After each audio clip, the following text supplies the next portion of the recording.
kind of life. Ah, violet. Alors on dit parfois que les journalistes sont des écrivains qui s'ignorent, mais ça peut être aussi parfois le contraire. Et on va vous le démontrer aujourd'hui avec deux très très grands ouvrages. Alors d'abord on va commencer par Françoise Sagan et ensuite on vous parlera de Tom Wolfe. Oui, parce que Françoise Sagan a été l'écrivain qu'on connaît, mais elle a aussi beaucoup écrit pour la presse.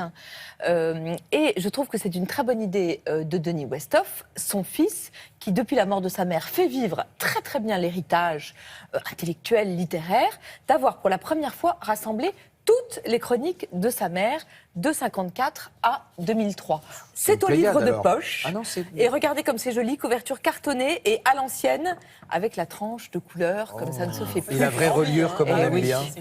Et voilà, très joli objet et surtout, alors là, un délice de la première à la dernière ligne. C'est d'abord, c'est Hélène Lazareff, qui est la patronne de Elle, qui la première a l'idée de se servir de Françoise Sagan comme journaliste. Alors elle l'envoie en Italie, à Capri, à Venise, à Naples et puis à New York, d'où les premiers reportages de Sagan qui s'appellent « Bonjour Capri, bonjour New York, bonjour Venise », comme si c'était sa marque de fabrique. Oui, parce qu'il faut dire qu'elle avait fait « Bonjour Tristesse ». Exactement, en 1954, succès énormissime. Les chroniques sont vraiment ravissantes et ce qui est génial avec Sagan, c'est que dès ses 18 ans, elle est déjà tout Sagan, elle est déjà drôle, elle est déjà philosophe, elle est déjà spirituelle. Après les années elle, il y a les années Express, avec beaucoup de critiques de cinéma, parfois vraiment formidables et à rebours de l'époque. Elle se moque de Moderato Cantabile, de Duras en disant que c'est d'un ennui fou, alors que tout le monde y crée au génie. Et après, il y a des portraits. Alors là, il y a deux portraits inouïs.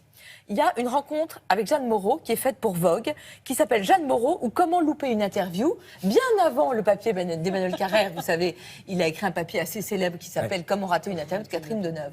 Alors, il faut dire que l'interview, d'abord, c'est un dîner avec deux garçons exquis, dit-elle, et beaucoup de vodka dans un restaurant russe. Donc là, il n'en sort rien. Le lendemain, elle revoit Jeanne Moreau. Et elle a prévu de lui poser 3 questions, les 3 questions qui sont à la mode à cette époque-là. Donc la première, c'est « Que pensez-vous des relations entre les hommes et les femmes ?»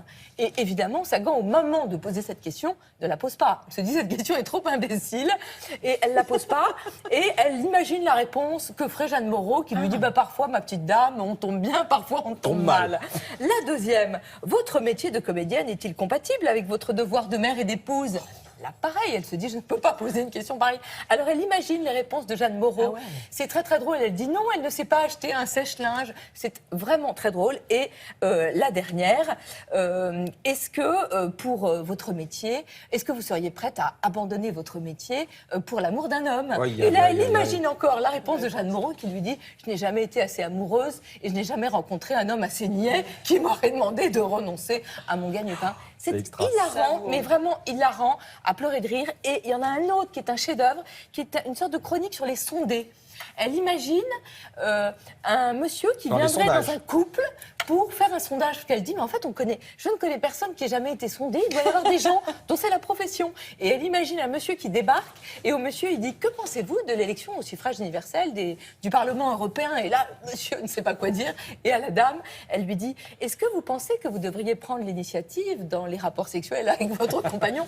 C'est à hurler de rire, c'est au livre de poche. Et vraiment, écoutez, je ne peux pas vous dire, il n'y a rien de plus drôle, de plus spirituel et de plus intelligent. Poche, le prix, je suppose, 8,90 €, ça ne coûte rien. Tom Wolfe, autre journaliste écrivain, où est votre stylo? Tom Wolfe, on le connaît comme écrivain, le bûcher des vanités, et pour ses costumes, 32 costumes de flanelle blanche coupés sur mesure. Un des titres, on peut dire, les plus extraordinaires de l'histoire de la littérature, le bûcher des vanités, déjà tout était écrit. Et on le connaît aussi comme le pape du nouveau journalisme. Ouais. Mais moi, ça fait des années que je dis le pape du nouveau journalisme, mais que je n'ai jamais lu les chroniques de Tom Wolfe. Ah ouais. Et alors, ce qui est génial, c'est qu'il y a une préface de Labro, Philippe Labro, qui explique vraiment en quoi ce nouveau journalisme, qui est né à la fin des années 50, au début des années 60, a consisté. Il dit que la méthode Tom Wolfe, c'était d'abord s'immerger dans un endroit, alors aussi bien un couloir pénitentiaire qu'une faculté, et s'immerger pendant des mois, ce qui ne se faisait pas du tout avant. La deuxième règle, elle consistait à raconter ce qu'on avait entendu avec les mots de ceux qui les avaient prononcés. C'est-à-dire qu'avant, il y avait une espèce de langage assez lisse et on racontait de la même façon les prisons ou la fac. C'est-à-dire qu'il n'y avait pas de littérature, il y avait vraiment le factuel, quoi. Exactement. Là, il le raconte à la manière d'un romancier.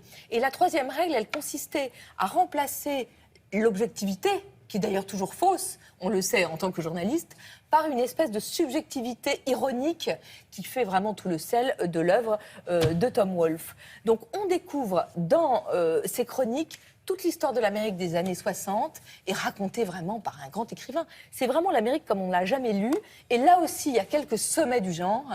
Il raconte les inconnus, mais aussi les connus. Et il y a une chronique sur Cary Grant qui est absolument inouïe. Aussi sur Natalie Wood. Très, très bien. C'est chez Robert Laffont et c'est vraiment formidable. Merci. Alors là, on a de